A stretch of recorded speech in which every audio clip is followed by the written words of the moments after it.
Hi everyone, in this video we will discuss about ICT skills unit. And first we start about operating system. Okay, so first we see what is operating system. An operating system is a software that serves as an interface between the user and the computer.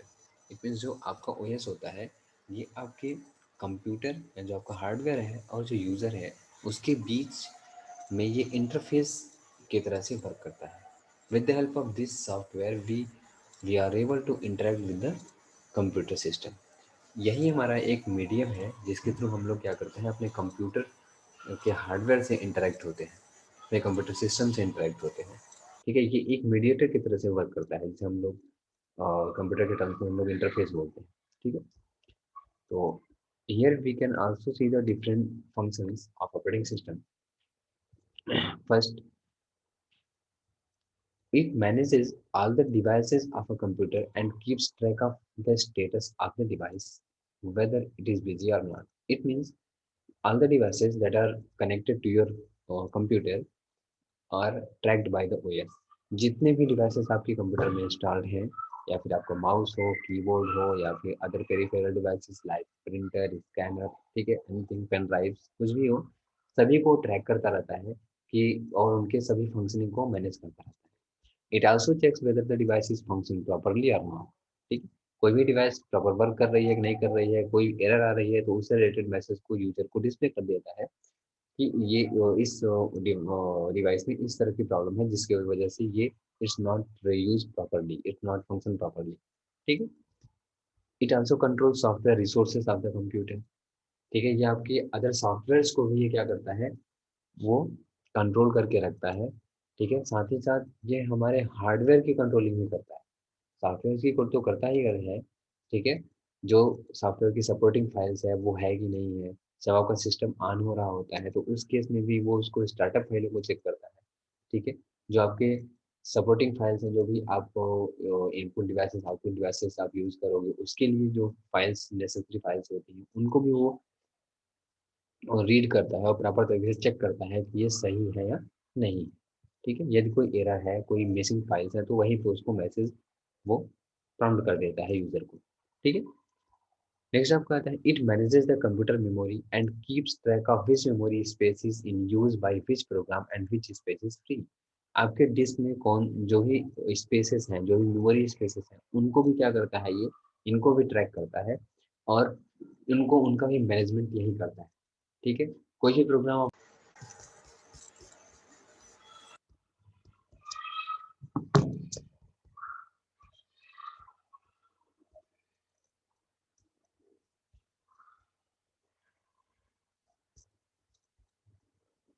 आप system को open करते हो.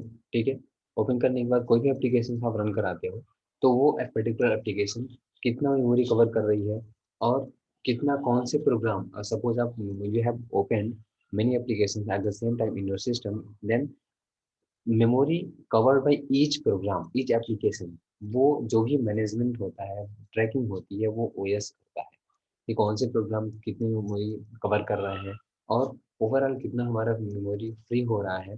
ठीक है, data कहाँ से आ रहा है, जिस एप्लीकेशन को कितनी रिक्वायरमेंट है, किस किस का डेटा का रिक्वायरमेंट है, सभी ट्रैकिंग आपका ऑपरेटिंग सिस्टम ही करता है. नेक्स्ट आपका आता है it manages the structure of the files and directories on a computer system. It keeps track of the amount of disk space used by a specific file. जो आपकी file create करते हो आप कंप्यूटर में, तो वो भी जैसे ही कोई भी आप फाइल क्रिएट कर दिया तो वो तुरंत आपकी डिस्क में स्पेस रिजर्व कर लेता है, उसके लिए इस मेमोरी में स्पेस अलॉट कर दिया जाता है, तभी तो वो फाइल क्रिएट हो रही होती है.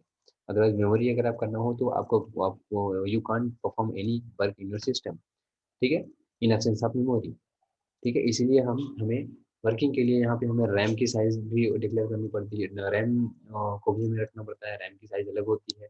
स्टोरेज के लिए, परमानेंट स्टोरेज के लिए हम अलग हार्ड डिस्क या हार्ड ड्राइव यूज करते हैं. ठीक है, क्योंकि कहाँ पे हम डेटा को सेव करेंगे और कहाँ पे हमारा प्रोग्राम रन करेगा, इन सभी के लिए हमें स्पेसेस की जरूरत पड़ती है. ठीक है, तो उसी के लिए हम लोग क्या करते हैं, अलग अलग मेमोरी की कैटेगरी है जिसके लिए वो कैटेगरी होती है और वो अलग पर्पज के लिए यूज किया जाता है। नेक्स्ट आपका होता है it allows us to create, copy, move and delete files. ठीक है, जो भी हम everything whatever I want to perform in computer, वो सभी एक्शंस वो हमें ओएस प्रोवाइड कराता है। ठीक, वो हमें अलाउ करता है करने के लिए। यदि ओएस ही ना हो तो हम सिस्टम ये इट्स लाइक अ डम, वो कुछ भी, ये सिर्फ आपका एक प्लास्टिक क्या या फिर आपको एक सिर्फ वो हार्डवेयर ही है और कुछ नहीं। ठीक है, यदि आप इसमें सॉफ्टवेयर ना हो तो साथ ही साथ आपके जो ओएस है वो आपके हार्डवेयर के फंक्शन को भी कंट्रोल करते हैं। ठीक है, आप कि आपका हार्डवेयर प्रॉपर तरीके से वर्क कर रहा है कि नहीं कर रहा है। ठीक है, तो these are the functions of or of an operating system whatever install in your computer. Next, types of operating system. Types of operating system, यहाँ पे हम कई तरह के हमारे पास ओएस हैं होते हैं। ठीक है, and based on our requirement we use a particular OS in your system. First, disk operating system, Windows, Linux. ठीक है, these are the examples of different operating system. Clear? And first type is interactive or GUI based operating system. When we talk about Windows and Linux, then these operating system is these two operating systems are based on graphical user interface environment. ठीक है, ये आपका जो गाई based operating system ये है Windows और Linux. ठीक है, क्योंकि इसमें आपको आप आपका एक इंटरफेस आपको दिया जाता है, यहाँ पे ग्राफिकल इंटरफेस दिया जाता है आपको। यहाँ पे जो भी वर्किंग आप कर रहे होते हैं उसको आप देख सकते हैं, उस वर्किंग को आप यहाँ पे देख सकते हैं। ठीक है, कि हम जो कर रहे हैं उसका रिजल्ट हम देख सकते हैं कि ये चीज़ें कहाँ पे कैसे, कहाँ पे ये चीज़ें जो हमने किया है वो कैसे यहाँ पे होने के बाद ये चीज इसका रिजल्ट क्या आया है, तो वो चीज़ें हम ग्राफिकली उसको देख सकते हैं। ठीक है, या फिर हम जो भी वर्किंग करते हैं उसको भी हम यहाँ पे देखते रहते हैं। वो कैसे होती है वो तो नहीं देख पाते क्योंकि वो इंटरनल प्रोसेस होता है, हमारे सॉफ्टवेयर का पार्ट होता है, उसको हम नहीं देख पाते। बट कैसे करना है, जो हमें करना होता है, यूजर को इंस्ट्रक्शन देना होता है, वो इंस्ट्रक्शन हम ग्राफिकल फॉर्म में देते हैं और उसका रिजल्ट हम ग्राफिकल फॉर्म में देख पाते हैं। जबकि ऐसा डिस्क ऑपरेटिंग सिस्टम में नहीं होता, बिकॉज इट्स बेस्ड ऑन काई environment. It means character based, character user interface ही होता है। यहाँ पे जो भी वर्किंग होती है वो आपकी कमांड लाइन के थ्रू होती है। यहाँ पे आपको कोई भी चीज़ें ग्राफिकल रिप्रेजेंटेशन किसी भी आपको वर्किंग का नहीं होता। कोई भी फंक्शन परफॉर्म करेंगे आप, उसके लिए कमांड लाइन आप यूज करेंगे, कमांड लिख देंगे, फिर आपका रिजल्ट डिस्प्ले कर देगा, बट आप उसको देख नहीं पाओगे। ठीक, नेक्स्ट आपका है तो first we talk about interactive guide based means interactive operating system. ये क्या है? A graphical user interface is a user-friendly operating system in which commands can be entered by clicking or double clicking. ठीक है, यहाँ पे जो भी आपको इंस्ट्रक्शन देना होगा, जो भी कमांड देना होगा सिस्टम को, वो हम कैसे देंगे? With the help of mouse. ठीक है, क्लिक करके, डबल क्लिक करके, राइट क्लिक करके। ठीक है, with help of mouse we can enter our commands as input. Windows operating system is an example of an interactive operating system. ठीक है, आप लिनक्स भी आपका होता है, वो भी आपका गाई बेस्ड भी है, गाई बेस्ड भी है वो। ठीक है, नेक्स्ट आपका आता है single user single task operating system. This type of operating system allows only one user to do a task on the computer and one thing at a time. इसमें क्या होता है कि इस टाइप के ऑपरेटिंग सिस्टम में आप एक ही टाइप के वर्क एक बार में आप कर पाओगे। जैसे डिस्क ऑपरेटिंग सिस्टम हो गया, टास्क वगैरह हम यूज करते हैं तो वहाँ पे हम एट अ टाइम एक ही कमांड देते हैं। ठीक है, फिर वो जब जब आपका वो वर्क हो जाता है फिर हम we are able to enter next command, we are able to enter right, we are able to write enter command. ठीक है, जैसे हमें कोई डॉक्यूमेंट प्रिंट करना है या कोई चीज़ डाउनलोड करनी है, उसके लिए हमें क्या करना है? कमांड देना है। ठीक, सपोज प्रिंटिंग का कमांड दे रहे हैं हम, तो हम डास में क्या करेंगे? प्रिंट का कमांड दे देंगे, तो वो वर्किंग जब से कंप्लीशन कंप्लीशन ऑफ प्रिंटिंग, ठीक है, आप क्या करेंगे? आपको वेट करना होगा वहाँ पे कि वो वर्क पहले कंप्लीट हो। ठीक है, then we will be able to enter next command. ठीक है, तो इस तरह का जो आपका होता है वो आपका single user single task operating system based होता है। ठीक है, इसका टास्क होता है, टास्क जो है आपका एक कॉमन एग्जांपल इसका। नेक्स्ट आपका आता है single user multitask operating system. इसमें क्या होता है कि यूजर सिंगल होता है but they are capable to enter multiple task at the same time. This type of Operating system is used on desktop computers, laptop, where a single user can operate on several programs at the same time. जैसे आप लोग normal अपने system पे हम लोग PC पे use करते हैं, ठीक है, जैसे हमारा विंडो बेस्ड है, ठीक है, ये ऑपरेटिंग सिस्टम, इसमें हम लोग क्या करते हैं, एक ही बार में हम डाउनलोडिंग भी करते रहते हैं, प्रिंटिंग को भी कमांड दे देते हैं, स्कैनिंग भी लगा देते हैं, ठीक है, हम किसी एप्लीकेशन पे वर्क भी करते रहते हैं, लिस्ट सॉन्ग्स को भी सुनते रहते हैं, तो ये हमारा क्या है, single user multitask operating system type का होता है, ठीक है, जिसमें आपका एप्पल मैक तो ओएस भी आता है इसी कैटेगरी में, ठीक है, वो आपका single user multitask operating system की कैटेगरी का होता है। नेक्स्ट आपका आता है multi user. Multi user operating system क्या होता है? This operating system is used by multiple users. As its name suggests, you can understand a multi-user operating system enables multiple users to work on the same computer at different times on simultaneously. ठीक है, अलग अलग time पे एक साथ जो users बैठ करके यूज करते हैं जिस ओएस को, वो आपका होता है multi user. It's an operating system, means multi-user operating system. It is an operating system that permits several users to utilize the program that are concurrently running on a single network server. इसमें क्या होता है कि आपका जो operating system होता है वो नेटवर्क में होता है, वहां पे एक ही सॉफ्टवेयर इंस्टॉल होता है, वो रन कर रहा होता है, और अलग अलग यूजर जो उस नेटवर्क में है, जो उस ओएस से नेटवर्क के थ्रू कनेक्टेड है, वो अपने टर्मिनल क्लाइंट, यानी कि जो भी नेटवर्क में सिस्टम होता है वो क्लाइंट होता है, तो यहाँ पे चूंकि नेटवर्क में है, ठीक है, तो यहाँ पे जो नेटवर्क पे सर्वर होता है, जो ऑपरेटिंग सिस्टम नेटवर्क में है जो सर्वर है, उसे हम लोग बोलते हैं terminal server. The single network server is termed as terminal server. और जो आपका कंप्यूटर सिंगल सिंगल जो भी कंप्यूटर्स कनेक्ट होंगे उनको हम लोग टर्मिनल क्लाइंट बोलते हैं। तो टर्मिनल क्लाइंट का जो कंप्यूटर होगा वो आपका ये वो सिस्टम होगा जिस सिस्टम से उस सर्वर के सॉफ्टवेयर को एक्सेस किया जा रहा होगा। तो terminal client is a software that supports user session, ठीक है, जैसे आपका होता है इसका जो एग्जांपल है वो आपका यूनिक्स जो ओएस होता है वो है, ठीक है, ये आपका क्या होता है, मल्टी यूजर सपोर्ट करता है ये, ठीक है, जिसे एक सिस्टम पे इंस्टॉल किया जाता है एक सीपीयू में, और फिर उसको नेटवर्क में रख देते हैं, और फिर उससे हम नेटवर्क के थ्रू कई सिस्टम को कनेक्ट कर देंगे, और फिर वहां से उसको क्या करेंगे, अब अलग अलग यूजर्स उसको एक्सेस कर पाएंगे अपने सिस्टम में, ठीक है। ये हमारा क्या होता है, ये अपना कास्ट सेविंग कर देता है। सपोज एक सॉफ्टवेयर परचेज किया हुआ है रजिस्टर्ड, ठीक है, और हमारे यहाँ 10 एम्प्लॉइज हैं, तो उस सॉफ्टवेयर को कैसे यूज करेंगे वो, तो उसके लिए हम क्या मल्टी यूजर टाइप का वो अ, ये ऑपरेटिंग सिस्टम को में हम रखेंगे और उसको नेटवर्क में डालेंगे, ठीक है, तो at the same time different users उसको एक्सेस कर पाएंगे। रियल टाइम क्या होता है, real time operating system, next आपका operating system real time operating system, ये क्या होता है, a real-time operating system is used to control machinery, scientific instruments like robotics.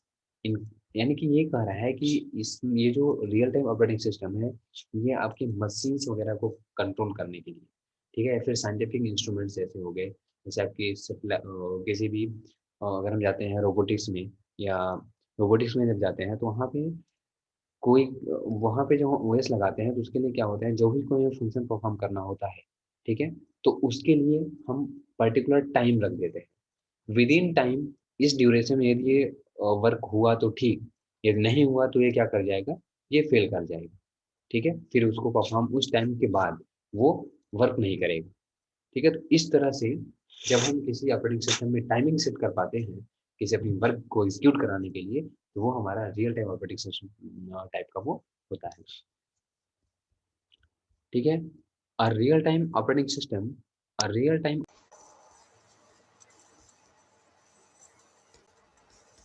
A real-time operating system is a computing environment that reacts to input within a specific period of time. ठीक है, जो कि input पे react करता है कब, with in specific period of time, जो भी टाइमिंग हमने वहाँ पे दे रखी है। It manages the resources of the computer so that any particular operation is executed in the same amount of time every time, or same amount of time every time it is executed, यानी कि जब जब वो work जो भी assign किया हुआ है, जब जब वो वर्क परफॉर्म करे, तो विद इन दिस टाइम, इसी टाइम के बीच में, इतने ही ड्यूरेशन के लिए ये एग्जीक्यूट हो, इतने ही ड्यूरेशन के तक वो चले, इसके बाद वो बंद हो जाए। ठीक है, तो उसी टाइम पीरियड में जो भी वर्किंग उसको असाइन किया गया होगा, जो भी कोड लिखे, जो भी प्रोग्राम, जिस टाइप का प्रोग्राम बनाया गया होगा, जो जिस टाइप के फंक्शन को परफॉर्म करने के लिए, ठीक है, उसमें जितने भी रिसोर्सेज को यूज़ करना होगा उस हार्डवेयर रिसोर्सेज को, तो वो उस प्रोग्राम को जब वो एग्जीक्यूट होगा उस टाइम ड्यूरेशन में, तो उसमें वो जिसको भी यूज़ करना होगा वो उसको उस ड्यूरेशन में यूज़ करता है। Windows CE and Linux OS are example of real time operating system. इसके कुछ एग्जांपल्स हैं जो इस पर बेस होते हैं। नेक्स्ट आपका आता है distributed operating system. A distributed operating system runs on a set of computers that are interconnected by a network. It combines the different computers in the network into a single integrated computer and storage location. इसमें क्या होता है distributed में, इस type के operating system को क्या किया जाता है कि वो डिस्ट्रीब्यूटिंग मोड में होता है। उसमें कई आपके सिस्टम कनेक्ट होते हैं, ठीक है, और फिर वो एक दूसरे से जो भी आपको जो भी आपका ओएस है उसमें वो सिंगल सेंट्रलाइज्ड होता है। सभी सिस्टम उसको इक्वली इक्वल अथॉरिटी से उसको यूज़ करते हैं, और फिर वहाँ पे जो भी चीज़ें उस उनको लेना होता है, जो भी एप्लीकेशंस को यूज़ करना होता है वो वहाँ से यूज़ करते हैं, और फिर जो भी चीज़ें उनको सेव करना होता है तो वो सेंट्रल लोकेशन पे उसी ओएस में जो डिस्ट्रीब्यूटेड मोड पे है उसी में वो चीज़ें सेव भी करते हैं। क्लियर है? तो ये आपका इस तरह का जो ओएस होता है वो डिस्ट्रीब्यूटेड मोड में होता है। इसमें क्या होता है, यूनिक्स है, ये भी आपका डिस्ट्रीब्यूटेड मोड में इसको ले सकते हैं। लिनक्स है, ये भी आपका डिस्ट्रीब्यूटेड मोड में इसको यूज किया जा सकता है। ये कुछ एग्जांपल्स आपके हैं लिनक्स और यूनिक्स। ठीक है, तो ये आपके रहे types of operating system and functions of operating system. ठीक है, और उसकी definition. Next we will discuss about apply basic skills for care and maintenance of computer. अब यहाँ पे हम ये देखेंगे कि जो कंप्यूटर है इसकी हमें केयरिंग भी करनी होती है। ठीक है, क्योंकि कंप्यूटर्स जो हैं अगर उनकी प्रॉपर केयरिंग न किया जाए तो वो आपका डैमेज भी हो सकता है आपका सिस्टम। ठीक है, या उसके कुछ फंक्शंस परफॉर्म प्रॉपर नहीं करेंगे। ठीक है, और डे बाय डे वो क्या होते जाएंगे, डैमेज ही होते जाएंगे। ठीक है, तो उसके रेफरेंस में यहाँ पे क्या है, computer virus, malware and other harmful software can cause damage to the working of the computer. ठीक है, this is caring related to the software.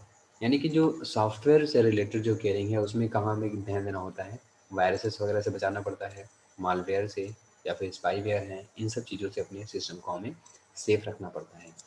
ठीक है, इसके लिए हमें क्या करना पड़ता है, we have to install an updated antivirus and we need to scan periodically or on the daily basis. If antivirus is installed in the computer and is updated and run periodically, then any loss of data can be prevented. Okay, a large amount of files, a large number of files are stored on the computer. Okay, these files can be disorganized and fragmented and may result in slowing down of the computer. जो आपका system होता है उसमें होता क्या है कि आप डे बाय डे अलग अलग you use different types of applications and you save different types of files in each applications. कि इस तरह से क्या होता है, डेली आप कई एप्लीकेशंस को यूज़ करते हो और अलग अलग एप्लीकेशंस में कई ढेर सारी फाइलों को आप क्रिएट करते हो। तो वो सभी चीज़ें क्या होती हैं, वो सभी आपके हार्ड डिस्क में जाकर के मेमोरी को रिजर्व करती हैं। तो उससे होता क्या है कि आपका जो मेमोरी है वो आपका स्टोरेज जो होता है वो आपका बढ़ जाता है, फ्री मेमोरी कम होती है। ठीक है, रिजर्व हो जाती है ज़्यादा और फ्री कम होता है, और रिजल्ट क्या होता है कि आपका सिस्टम स्लो हो जाता है। ठीक है, तो इन सब चीज़ों को भी हमें ध्यान रखना पड़ता है कि हम क्या हम अपने सिस्टम में करें जिससे हमारी जो मेमोरी है, जो मेमोरी रिजर्व हो रही है उसमें वो प्रॉपर तरीके से उतना ही स्पेस ले जितना कि हम उस फाइल को स्टोर करने के लिए ज़रूरत है। ठीक है, जो अनयूज्ड स्पेस है वो फ्री हो जाए। क्योंकि होता क्या है, एक एग्जांपल लेके इसको समझते हैं। इसको अभी हम आपको समझाते हैं, चूँकि ये डिस्क डिफ्रैगमेंटेशन का ये पार्ट है, ठीक है? तो चलिए हम उसको वहीं पे समझ लेंगे जब हम डिस्कस करेंगे डिस्क डिफ्रैगमेंटेशन को, ठीक है? अभी आप ये समझिए कि जो मेमोरी होती है, मेमोरी को भी हमें प्रॉपर उसको क्लीन करके रखना पड़ता है, ठीक है? जिससे कि हमारे सिस्टम स्लो ना होने पाए, ठीक है? क्योंकि डे बाय डे हम लोग क्या करते हैं, अलग-अलग एप्लीकेशंस पे कई फाइलों को क्रिएट करते हैं जो कि हमारे डिस्क पे जाकर के मेमोरी को रिज़र्व करते हैं। तो अननेसेसरी फाइल्स को हमें डिलीट कर देना चाहिए, ठीक है? जो कि अननेसेसरी मेमोरी को रिज़र्व करके रख लेते हैं। Regular maintenance of the system includes installing updates, security, taking backups, scans etcetera, ठीक है? ये रेगुलर मेंटेनेंस में आपका क्या आता है कि आप जो भी आपके सॉफ्टवेयर में अपडेट्स आते हों उसको तुरंत आप अपडेट करिए, ठीक है? सिक्योरिटीज़ आप यूज़ करिए, ठीक है? जैसे एंटीवायरस वगैरह हैं, एंटी स्पाईवेयर्स वगैरह हैं, ये सब यूज़ करिए आप। अपने डेटा का बैकअप बना कर के रखिए, ठीक है?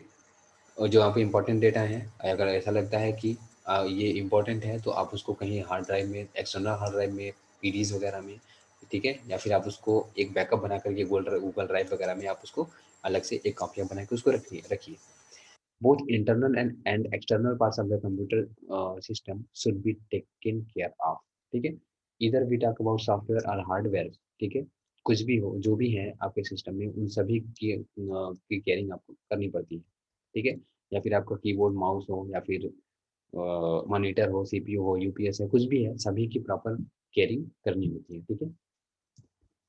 यहाँ पे कुछ दिया हुआ है, कैसे आप इसको मेंटेन कर सकते हो। तो फर्स्ट है, keep the computer dust free, do not eat or drink while working on the computer, food or drink may spoil on the system, क्योंकि ये लिक्विड चीज़ें होती हैं या फिर सिस्टम पे आती हैं, तो यहाँ पे सर जान ही रहे हो, या फिर इलेक्ट्रिकल ये है, इलेक्ट्रॉनिक आपके अप्लायंसेस हैं, इक्विपमेंट्स हैं, तो ये जैसे ही वाटर के कॉन्टैक्ट में आएगा तो ये सभी शॉर्ट सर्किट होना शुरू हो जाएगा, ठीक है? To keep the keyboard clean, make sure your hands are clean before using it. CDs and DVDs should be handled carefully so that it does not get any scratches. Scratches आएंगे तो क्या होगा, आप जब इसको ड्राइव में use करोगे हो सकता है ये आपके ड्राइव को भी करप्ट कर दें, ठीक है? तो इस तरह से आप इनको प्रॉपर तरीके से और इनको मेंटेन करके रखना चाहिए। Keep keyboard covered when not in use, जब कीबोर्ड यूज में ना हो, ठीक है, इसको प्रॉपर कवर करके रखिए, क्योंकि इसमें डस्ट वगैरह अंदर कीज के अंदर हो जाते हैं, तो वो आपकी कीज हो सकता है प्रॉपर फंक्शन ना करे। नेक्स्ट आपका आता है क्लीनिंग द कंप्यूटर कंपोनेंट्स, ठीक है?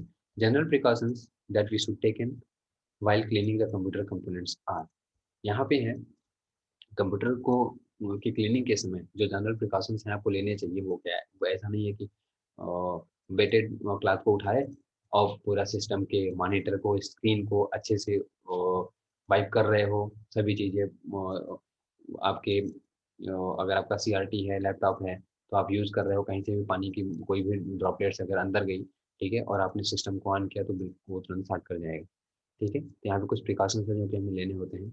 Always power of the computer system before cleaning, power supply को बिल्कुल बंद करके रखना चाहिए। Never spray cleaning fluid directly on the component of the computer, directly किसी भी कंप्यूटर के पार्ट पे डायरेक्ट आपको स्प्रे नहीं करना चाहिए, बल्कि किसी कपड़े पे स्प्रे करके फिर उस कपड़े से वाइप करिए आप, ठीक है? नेक्स्ट आपका है, do not allow the cleaning liquid to drip near the circuit board, ठीक है? वो सर्किट बोर्ड पे इंटरनली तो आपको करना ही नहीं है, इंटरनली तो सिर्फ आप ब्लोअर लेकर के उसी से आप डस्ट को साफ कर दीजिए, सपोज सीपीयू के बोर्ड को साफ कर रहे हैं तो preferably use anti-static wristband which helps to prevent building up of static electricity near electronic device. Okay. Next आपका आता है some of the maintenance activities are. अब यहाँ पे देखिए कुछ मेंटेनेंस एक्टिविटीज दी हुई हैं, ठीक है? यहाँ पे क्लीनिंग की बात तो कंप्लीट हो चुकी है, अब आती है मेंटेनेंस की। मेंटेनेंस की बात हम जब करते हैं तो यहाँ पे सॉफ्टवेयर और हार्डवेयर के मेंटेनेंस की को हम यहाँ पे देखेंगे, ठीक है? यहाँ पे है replace hardware that is not functioning properly, यदि कोई सिस्टम में आपके कुछ भी कोई भी हार्डवेयर ये आपका प्रॉपर फंक्शन नहीं कर रहा है तो इमीडिएट उसको सही करिए, ठीक है? यदि आप उसको सही नहीं करते हो, देन क्या होगा कि वो तो डैमेज होता ही है, साथ ही साथ उसके सपोर्टिंग में जो भी डिवाइसेस आएंगे धीरे धीरे वो डैमेज होना शुरू करेंगे, और इस तरह से क्या होंगे, सभी आपके एट लास्ट कंडीशन आएगी, आपके आपका जो हार्डवेयर पार्ट है वो आपका आपका क्या होगा, वो डैमेज होना शुरू हो जाएगा। ठीक है, एग्जांपल लेते हैं, सपोज आपका सीपीयू फैन नहीं चल रहा है, ठीक है, खराब हो चुका है। उस केस में क्या होगा, यदि आप उसको अवॉइड कर रहे हो, ठीक है, चेंज नहीं करा रहे हो, तो क्या होता है, सीपीयू फैन जो होता है क्या करता है, इसकी वर्किंग क्या होती है कि ये आपके सीपीयू को कूल करता है, क्योंकि जब सिस्टम यूज होता रहता है तो सर्किट होती है अंदर, वहां पे इलेक्ट्रिसिटी फ्लो करती रहती है, तो हीट होता रहता है। तो सीपीयू फैन उसी हीट को जनरेट, जो हीट जनरेट हो रही है उसको कूल करता रहता है, ठंडा करता रहता है। यदि आप उसको नहीं ध्यान दिया, अवॉइड कर रहे हो और कंटिन्यूअस आप सिस्टम को यूज कर रहे हो, तो हो सकता है कि आपके सिस्टम में आग लग सकती है, हीटिंग बहुत ज़्यादा हो जाएगी, तो हो सकता है आपके जो सर्किट वगैरह है वो शॉर्ट कर सकते हैं। ठीक है, तो पूरी की पूरी सिस्टम ही आपकी क्या होगी, करप्ट हो जाएगी, डैमेज हो जाएगी। ठीक है, पूरी बोर्ड भी जा सकती है आपकी, जो मदरबोर्ड है वो भी जा सकती है आपकी। ठीक है, तो यहाँ पे कोई भी अगर आप उनके हार्डवेयर में प्रॉब्लम आती है, उसको इमीडिएट उसको मेंटेन करवाइए। नेक्स्ट आपका है removing unauthorised software from the computer. कोई भी अनऑथराइज्ड सॉफ्टवेयर है जो कि आपके सिस्टम में पड़ा हुआ है, उसको तुरंत डिलीट करिए, हटाइए। Take regular backup of the data. Ensure backups are working properly by periodically restoring or checking of data. ठीक है, जो भी आपका डाटा है उसको प्रॉपर चेक करिए, जो भी आप बैकअप बना के रखे हैं उसको रिस्टोर करिए कि प्रॉपर वो रिस्टोर हो रहा है कि नहीं हो रहा है। उसको आप एक बार इंश्योर हो लीजिए कि हाँ प्रॉपर डेटा हमारा बैकअप बना हुआ है। You should use external hard drive for backup of data on your computer. ठीक है, नेक्स्ट आपका है रन एंटीवायरस पीरियडिकली। सॉफ्टवेयर की जब बात करें हम, तो ये तो आपका वो अपर में जो था वो आपका हार्डवेयर का था। अब आप यहाँ पे आते हैं, हम सॉफ्टवेयर की बात करते हैं। तो सॉफ्टवेयर जो हमारे होते हैं, ये क्या होते हैं, इनको भी मेंटेन करना पड़ता है, इनका भी मेंटेनेंस हमें देखना होता है। ठीक है, वो कैसे, उसके लिए फर्स्ट आपका आता है एंटीवायरस यूज करिए आप, क्योंकि जो भी सॉफ्टवेयर आप यूज कर रहे हो उसमें कुछ मालिशियस आपके प्रोग्राम आ जाते हैं कभी कभी। नेट यूज करते समय या फिर एक्सटर्नल डिवाइसेस वगैरह आप यूज करते हो, जब आप सीडी वगैरह, डीवीडी वगैरह, पीडीज यूज करते हो, तो एक्सटर्नल अनवांटेड प्रोग्राम्स भी आपके सिस्टम में आ जाते हैं जो हमें पता नहीं चलते, वो हिडन मोड में होते हैं। ठीक है, तो उनको रिमूव करने के लिए हम लोग एंटीवायरस यूज करते हैं। ठीक है, keep antivirus software up to date, और अपने सॉफ्टवेयर को अपडेट रखिए, क्योंकि डेफिनेशन अब अपडेट नहीं रहेगी तो आपके जो लेटेस्ट वायरसेस जो बन रहे हैं उनको वो आइडेंटिफाई नहीं कर पाएगा, वो डिटेक्ट नहीं कर पाएगा, उनको रिमूव नहीं कर पाएगा। ठीक है, नेक्स्ट आपका है do not over charge the batteries. अगर आप लैपटॉप यूज कर रहे हो तो उसको ओवर चार्ज ना करिए। ठीक है, एक बार चार्ज हुआ तो आप अनप्लग कर दीजिए, फिर आप उसे वर्क करिए। फिर जब वो बैटरी आपकी एट 25-30% पे आती है, फिर आप उसको प्लग इन करिए। ठीक है, नेक्स्ट आप है always shut down the computer properly. ठीक है, सिस्टम जो भी आप यूज कर रहे हो शट डाउन करना है। सपोज आप एप्लीकेशन को यूज कर रहे हो, ठीक है, और आपको इमीडिएट शट डाउन करना है, तो ऐसा नहीं कि डायरेक्ट आप शट डाउन किए, फोर्सली आप उसको शट डाउन कर रहे हो, no. First you have to close all the applications whatever open, after that use proper step to shut down your system. ठीक है, उससे क्या होता है कि आपका जो ओएस होता है वो प्रॉपर तरीके से चीज़ों को मैनेज कर चुका होता है, फिर वो प्रॉपर शट डाउन के फंक्शन को परफॉर्म करता है। ठीक है, नेक्स्ट आपका है, अब यहाँ पे देखिए आता है मेंटेनेंस के ही टर्म में। नेक्स्ट हम देखते हैं डिस्क डिफ्रेगमेंटेशन को। इस also also a part of maintaining software. वो कैसे, डिस्क डिफ्रेगमेंटेशन है क्या, डिस्क डिफ्रेगमेंटेशन ये एक प्रोसेस होता है जिससे हम लोग अपने हार्ड डिस्क में जो भी अनएलोकेटेड मेमोरी है, जो कि किसी भी फाइल्स के लिए को अलॉट नहीं की गई है, ठीक है, वो फ्री है, वो फ्री है, वो रिजर्व नहीं की गई है, अलॉट नहीं किया गया है किसी को, बट वो अनयूज्ड है। जैसे एग्जांपल आपको बताएं, जैसे आपको के घर में, ठीक है, घर में आपके कोई एक रूम, जैसे मान लीजिए आपके घर जो बिल्डिंग है जिसमें आप रह रहे हो उसमें 10 रूम्स हैं। ठीक है, तो उसमें एक रूम आपका, एक या दो रूम ऐसा है जिस रूम को, रूम तो है बट आप उसको प्रॉपर तरीके से यूटिलाइज नहीं कर पा रहे हैं। वो ऐसे लोकेशन पे ही है जिससे कि वो ना ही उसमें रहना तो उसमें हो नहीं पाता है, क्योंकि वो ऐसे लोकेशन पे है। और दूसरी चीज ये है कि हम दूसरी चीज को रख भी नहीं पा रहे हैं, वो बिल्कुल फ्री है, हम उसका यूज नहीं कर पा रहे हैं उस रूम का। ठीक है, तो इसी तरह से हमारे डिस्क में भी जो मेमोरी, कुछ मेमोरी ऐसी होती है जो कि आपकी दूसरे फाइल्स के द्वारा वो इस तरह से उसको यूज कर लिया जाता है कि वो दूसरे फाइल्स उसके मेमोरी में वो दूसरी फाइलों को इस तरह से अरेंज कर दिया जाता है कि कुछ स्पेस जो होते हैं बीच में छूट जाते हैं। ठीक है, क्योंकि इनका जो स्टोरेज होता है रैंडम स्टोरेज होता है। जब भी हम कोई फाइल क्रिएट करते हैं, फोल्डर्स क्रिएट करते हैं, तो क्या रैंडमली वो हमारे मेमोरी में जाकर के स्टोर होता है, प्रॉपर अरेंज तो होता नहीं है। तो उसमें कुछ मेमोरी स्पेस क्या होती है, छूट जाती है, जो कि अनएलोकेट होती है। ठीक है। और जब भी हम कोई एप्लीकेशन ओपन करते हैं, कोई फाइल सेव करते हैं, या फिर उस फाइल से रिलेटेड कोई भी वर्किंग करते हैं, तो वो करता क्या है, वो इरेगुलर क्या करता है, यानी कि वो डिस्क में वो सेव करता है अलग अलग लोकेशन पे। ठीक है, तो इससे क्या होता है कि आपकी फाइल के जो कंटेंट्स हैं, फाइल्स जो क्रिएट हैं, वो प्रॉपर सभी डेटा को अपने एक जगह स्टोर नहीं कर पाती उस समय, अलग अलग जगहों पे स्टोर कर दिया जाता है। तो उसमें कुछ स्पेसेस आपके छोड़ते हैं। ठीक है, और फिर एक ही फाइल है और कंटेंट्स अलग अलग है, तो अलग अलग जगहों पे वो स्टोर होते हैं, वहाँ अलग अलग स्पेस आपको रिजर्व कर रहे हैं। तो इन्हीं स्पेसेस को फ्री करने के लिए, ठीक है, कि एक फाइल के जितने भी कंटेंट्स है वो एक फाइल के अंदर हो जाएं, हमारे डिस्क में भी वो एक जगह पे हो जाएं। ठीक है, और जो अनयूज्ड स्पेस है उनको फ्री कर दिया जाए, जो कि किसी रीजन बस वो इस तरह से वहां पे एलोकेट हो गए हैं कि वहां उनका कोई यूज नहीं हो पा रहा है, वो मेमोरी फ्री हो जाए। इसको हम लोग फ्री करने के लिए डिस्क डिफ्रेगमेंटेशन का यूज करते हैं, जिसे हम लोग डिस्क क्लीनअप के नाम से जानते हैं। ठीक है, तो disk defragmentation takes all the pieces of each file and stores them in one place. It also makes sure programs are each in one place and that unused space on the hard disk is all together. ठीक है, जो unused space है वो क्या हो जाए, यानी कि जो फ्री स्पेस है वो अलग हो जाए, एक जगह हो जाए, और जितने भी यूज है वो एक जगह हो जाए। साथ ही साथ जो फाइल्स हैं उनके अलग अलग जो हमारे कंटेंट्स अलग अलग पीस पड़े हुए हैं वो भी एक जगह हो जाए। तो डिफ्रेगमेंटिंग a disk is like sorting and arranging items in a storage room। आप इस तरह से इसको समझ सकते हैं। ठीक है, नेक्स्ट है a regular disk defragmentation should be done to remove all unnecessary information that slows down the computer। ठीक है, क्योंकि मेमोरी जब कंज्यूम करेंगे तो आपका सिस्टम क्या होगा, स्लो होगा। Disk defragmentation done at a regular intervals helps to disk space to be used at an optimal level। Clear.